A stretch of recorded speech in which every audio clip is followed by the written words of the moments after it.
Halo siswa-siswi SMA Dharma Yuda, kembali lagi Sir Franky atau Sir Choi akan mengajarkan materi tentang persamaan linear, persamaan nilai mutlak, pertidaksamaan linear, dan pertidaksamaan nilai mutlak. Masih ingat pelajaran kita sebelumnya? Yaitu pertama gradien, rumusnya seperti ini. Kemudian kita mempelajari yang namanya persamaan garis lurus atau persamaan garis linear. Seperti ini rumusnya. Kemudian kita bahas juga yang namanya persamaan nilai mutlak. Gimana rumusnya? Ya, seperti ini. Dan pertidaksamaan nilai mutlak rumusnya juga. Masih ingat ya? Seperti ini. Biar siswa lebih paham, sekarang kita akan membahas penerapan tentang persamaan linear, pertidaksamaan linear, kemudian persamaan mutlak, dan pertidaksamaan nilai mutlak. Perhatikan contoh soal cerita yang akan saya berikan berikut ini. Iya. Contoh yang pertama, Mayang membeli buku dengan harga diskon 40% dari harga reguler di sebuah toko buku. Untuk itu Mayang membayar Rp46.800. Berapakah harga buku mula-mula? Berarti harga sebelum diskon. Kita jawab ya. Yaitu pertama kita misalkan. Misalkan X itu adalah harga buku mula-mula. Masih ingat ya? Berarti rumus daripada harga beli. Masih ingat ya? Rumus jumlah yang harus dibayarkan atau uang yang dibayar adalah nanti sama dengan harga buku awal, harga buku mula-mula semula dikurang dengan diskon. Berarti uang yang dibayarnya berapa? Uang yang dibayarnya adalah Rp46.800. Ini akan sama dengan kita anggap tadi harga buku mula-mula adalah atau semula X dikurang diskon itu biasanya adalah potongan harga dari harga buku mula-mula.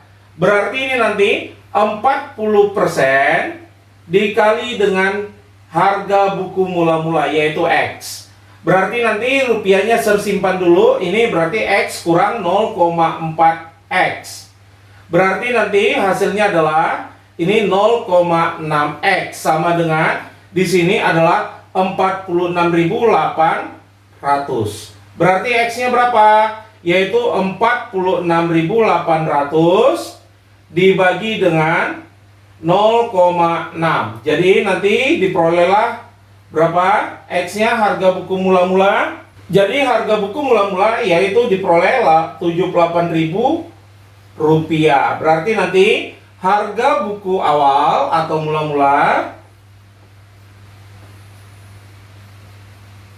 sama dengan atau semula ya, sama aja, yaitu Rp78.000. Inilah jawaban contoh pertama. Contoh yang kedua, Pak Bambang membeli motor bekas seharga Rp8.600.000. Sepeda motor kembali dijual Pak Bambang dengan mengharapkan untung tidak kurang dari 20%. Tentukan nilai batas harga jual sepeda motor, kemudian tentukan harga jual terendahnya. Oke, kita jawab. Kita pertama mencari yang namanya untung dulu, ya, yang A dulu. Untung yang diharapkan Pak Bambang adalah 20% kali dengan harga awal, ya. Berarti ini kali modal, harga beli ya. Harga belinya. Berarti ini nanti 20% itu artinya 20 per 100, berarti 0,2 dikali, yaitu nanti 8.600.000 rupiah. Jadi nanti ini diperoleh untungnya sebesar 1.720.000 rupiah. Ya, ini untung. Berarti nanti harga jualnya dibilangnya tidak kurang. Berarti misalkan uang ser tidak kurang dari 5.000. Berarti nanti uang ser lebih besar sama dengan 5.000. Ya, berarti nanti harga jual itu tidak kurang. Berarti harus lebih besar sama dengan harga beli ya ditambah untung. Berarti harga jualnya berapa, Sar? Ya, ayo kita buat. Harga jual sama dengan harga belinya 8.600.000 ditambah untungnya berapa? 1.720.000. Berarti nanti harga jual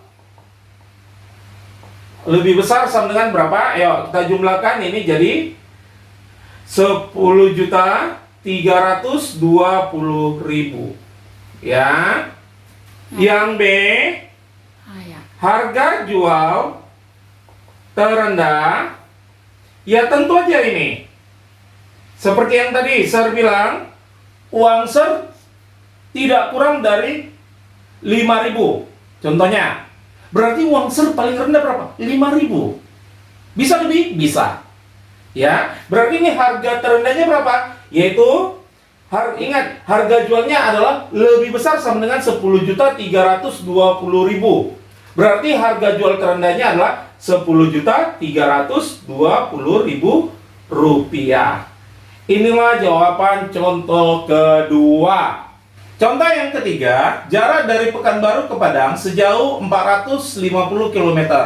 Apabila seorang supir travel dapat menempuh Pekanbaru ke Padang antara 5 jam sampai dengan 9 jam, tentukan interval kecepatan supir travel tersebut. Berarti nanti berapa kecepatan minimumnya, berapa kecepatan maksimumnya. Ya, berarti kita jawab.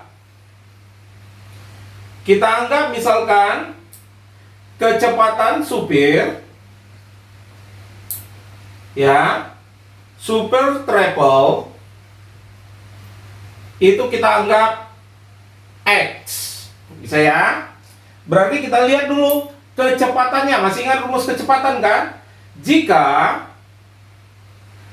dalam waktu 5 jam, maka kecepatannya kita anggap aja ini, kecepatan itu boleh P, velocity ya, adalah jarak dibagi dengan waktu. Jaraknya adalah 450 km per 5 jam. Berarti nanti kecepatannya adalah 90 km per jam.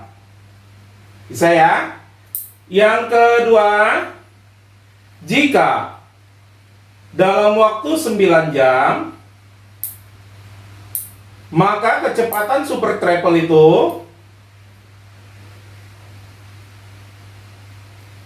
adalah nanti 450 km dibagi dengan 9 jam. Berarti nanti ini sama dengan 50 km per jam. Tadi udah kita anggap kecepatan super travel itu X. Maka kesimpulannya apa? Kecepatan, atau ini langsung aja ya, X lebih kecil sama dengan atau lebih besar sama dengan. Mana yang paling kecil? Berarti 50, paling besar 90. Inilah jawaban dari contoh nomor 3. Oke, contoh yang keempat. Diketahui selisih uang UCO dan uang UP adalah sebesar Rp50.000. Apabila uang UCO sebesar Rp65.000, tentukan nilai uang UP. Berarti kita anggap aja, nanti kita jawab dulu ya. Berarti kalau dibilang selisih itu harus positif. Bisa UCO kurang UP, bisa juga UP kurang UCO. Ya, berarti nanti ambil aja salah satu. Misalkan ucok, uang ucok maksudnya ya, ini uang ucok dikurang uang UPI, ini sama dengan 50.000. Berarti bisa aja yang diketahui tadi uang ucok. Bisa dibalikkan? Boleh. Ya. Tapi tetap dalam harga mutlak. Berarti ini tadi seranggap uang UPI ini X. Berarti ini menjadi kesimpulannya adalah 65.000 dikurang X sama dengan 50.000 rupiah. Berarti ini masih ingat ya, yang namanya bilangan mutlak, yaitu nanti bisa bernilai berapa? Ayo, bisa bernilai 65.000 dikurang X sama dengan 50.000. Untuk syaratnya apa? Syaratnya 65.000 kurang X lebih besar sama dengan 0. Kita masukkan, berarti nanti X-nya pindah ruas ke sini, maka nilai X 65.000 kurang 50.000 adalah 15.000. Inilah kemungkinan uang UPI pertama. Kemungkinan yang kedua adalah, ya masih ingat apa yang namanya bilangan mutlak, yaitu nanti min buka kurung 65.000 dikurang X sama dengan 50.000. Syaratnya apa? Syaratnya adalah 65.000 kurang X lebih kecil daripada 0. Berarti nanti dikali ke dalam aja, min 65.000 ditambah X sama dengan 50.000. Berarti X-nya nanti 50.000 tambah 65.000 berarti 115.000. Berarti kemungkinan uang UPI ada dua, bisa 15.000, bisa 115.000. Inilah jawaban contoh nomor 4. Contoh yang kelima, Sungai Ciliwung sering meluap ketika hujan dan kering ketika kemarau.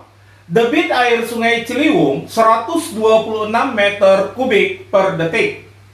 Dan perubahan debit air Sungai Ciliwung pada cuaca tidak normal adalah 30 meter kubik per detik. Tentukan penurunan minimum dan peningkatan maksimum debit air sungai. Di sini bisa aja kita buat, ya. Kita jawab dulu ya. Kita anggap aja X adalah debit air Sungai Ciliwung tidak normal. Tidak normal ya. Pada cuaca tidak normal maksudnya. Maka dari sini bisa aja kita buat X dikurang 126 sama dengan 30, atau 126 kurang X sama dengan 30. Lebih suka yang mana? Saya pilih salah satu aja, yaitu harga mutlak X kurang 126 sama dengan 30. Ini aja yang saya ambil. Kenapa? Karena dia kalau tidak normal dibilangnya bisa turun sejauh 30, bisa naik sejauh 30 pada tidak normal, ya. Berarti dari sini ini ada dua kemungkinan. Apa aja? Ayo kita buat dari sini. Yang pertama, bisa aja nanti X kurang 126 sama dengan 30. Untuk X kurang 126 lebih besar sama dengan 0. Berarti nanti X sama dengan 156. Apakah memenuhi? Ya, ini tentu memenuhi, ya. Dan yang kedua, bisa aja nanti nilainya min buka kurung X kurang 126 sama dengan 30. Syaratnya apa? X kurang 126 lebih kecil daripada 0. Berarti ini kalikan ke dalam, negatif X tambah 126 sama dengan 30. Dari sini nanti negatif X sama dengan 30 kurang 126, berarti negatif 96. Berarti X-nya sama dengan 96. Apakah ini memenuhi syarat? Kita lihat aja syaratnya. X lebih kecil dari 126. Berarti HP-nya ada dua. Penurunan minimumnya adalah 96 meter kubik per detik, sedangkan peningkatan maksimumnya adalah 156 meter kubik per detik. Inilah jawabannya. Saya ingatkan sekali lagi, penurunan minimumnya yang mana? Yang minimumnya ini. Ingat ya, minimumnya adalah 96 meter kubik per detik, sedangkan peningkatan maksimumnya adalah nanti 156 meter kubik per detik. Ini yang max ya. Inilah jawaban contoh nomor 5. Setelah siswa mempelajari contoh-contoh yang saya berikan, sekarang saatnya kerjakan soal yang saya berikan di Edmodo. Kerjakan tetap dengan rapi, jelas, dan benar. Semoga semakin giat belajar dan tetap jaga kesehatan. Yuk.